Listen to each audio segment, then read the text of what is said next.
À l'Assemblée provinciale de Kinshasa, le ministre provincial des Finances a sollicité 48 heures pour répondre aux préoccupations des élus relatives au surendettement de l'Hôtel des Villes auprès des banques de la place estimées à plusieurs millions de dollars américains. De recettes de la ville sont hypothétiques pour une durée de 3 ans ainsi qu'une trentaine de mois d'arriérés de salaire et primes du personnel administratif et de membres de cabinet. Guy Matondo doit présenter ses moyens de défense pour rencontrer les attentes de ces élus qui estiment qu'au cas contraire, des poursuites judiciaires seront initiées contre lui, à en croire ses représentants de la population quinoise.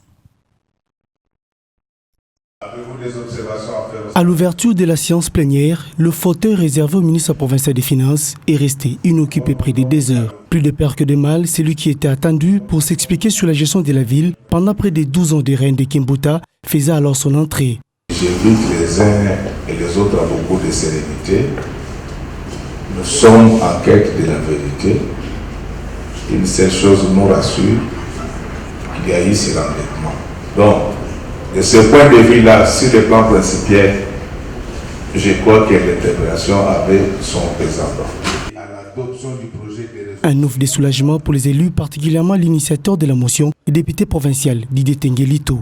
Les choses sérieuses pouvaient donc commencer avec l'audition de ces membres du gouvernement provincial sur les surendettements de la ville auprès des 3 banques de la place, l'existence de plusieurs comptes bancaires fictifs et les 30 mois des arriérés des salaires et primes du personnel administratif et des cabinets tels que les a encore rappelés l'auteur de la motion. Depuis notre avènement à cet hémicycle, j'ai recueilli plusieurs informations qui font état d'un malaise et de beaucoup de faits de manque de transparence dans la gestion des finances de la ville de Kinshasa. Ce qui sans doute pourrait, en s'y prend pas garde, constituer un blocage total de notre législature et de toute l'action du gouvernement à venir. Je voudrais que M. le ministre des Finances puisse m'éclairer sur ces questions précises. Dans ses réponses, l'interpellé n'a pas réussi à rencontrer les attentes de l'auteur de la motion. Le gouvernement central, compte tenu des engagements budgétaires, a considéré qu'il était impossible de l'appliquer. Ce qui fait que depuis son investiture en mai 2007, le gouvernement provincial de Kinshasa a fonctionné quasiment sans crédit d'investissement.